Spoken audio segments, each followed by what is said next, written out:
मेरे प्यारे साथियों, मैं आज महात्मा गांधी और मातृभाषा के महत्व पर अपनी बात रखूंगा। तो सर्वप्रथम जानना हमें आवश्यक है कि मातृभाषा, जिसे गुजराती में मातृभाषा भी कहते हैं, वो चीज क्या है।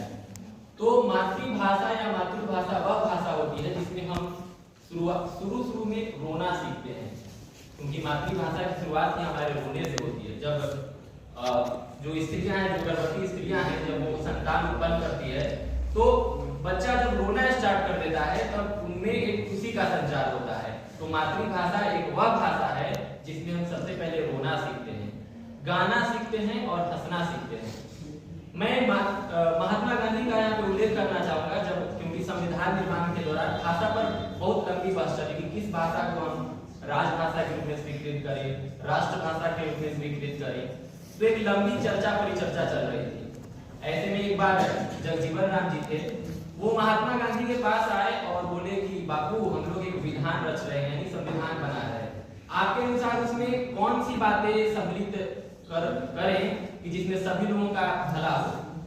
तो महात्मा गांधी ने कहा था कि तुम चाहे संसार में कितना भी बढ़िया संविधान क्यों न बना लो, लेकिन अगर उसके मानने वाले लोग अगर उस हिसाब से नहीं उसको मानते तो जो भाषा है या जो संविधान है वो निरर्थक साबित होगी।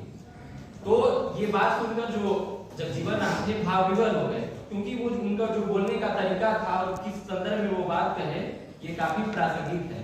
तो आज के दौर में भी हम बड़े बड़े सम्मेलनों में मातृभाषा में कई प्रकार की गोष्ठियां करते हैं, कई प्रकार के सम्मेलन करते हैं, भाषण प्रतियोगिता करवाते हैं, लेकिन उसकी प्रासंगिकता केवल उस वर्ग कक्ष तक ही सीमित रह जाती है। आज हम सब में से भी अगर आगे चलते हैं तो अधिकतर जो लोग हैं अपने बेटा बेटी को, चाहे किसी भी को, मातृभाषा में शिक्षा शायद ही दिलाना चाहेंगे। वो चाहेंगे कि हम अंग्रेजी में दिलाएं, जितना बढ़िया से बढ़िया स्कूल हो, जितना कॉन्वेंट स्कूल हो, अंग्रेजी मीडियम का स्कूल हो, उसी में दिलवाना पसंद करते हैं।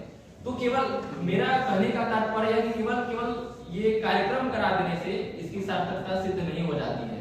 हमें उस चीज को जीवन में उतारना पड़ेगा। और हम केवल, मैं आपकी बात नहीं कर रहा हूँ, केवल हम अपनी भी नहीं, ये पूरे एक समग्रता स्तर पे बात कर रहा हूँ कि जिस चीज के बारे में भी बात किया जाए उस बात को हमें धरातल पर लागू करना चाहिए। हाँ, तो मैं संविधान निर्माण पे चल रहा था, तो उस समय कई लोग थे जो संस्कृत निष्ठ हिंदी को राष्ट्रभाषा या राष्ट्रभाषा के रूप में स्वीकार करना चाहते थे। कुछ लोग थे वो हिंदुस्तानी भाषा के समर्थक थे, जिनमें एक बाबू भी थे। तो हिंदुस्तानी भाषा ही आम जन की भाषा है, जिसमें कई प्रकार की भाषाओं का एक सामंजस्य है जो गुच्छा के रूप में वह विद्यमान है। तो भाषा एक ऐसी इकाई है जो मातृत्व और मिट्टी से जुड़ी हुई रहती है। मैं इन्हीं बातों के साथ अपनी वाणी को विराम देता हूँ। धन्यवाद।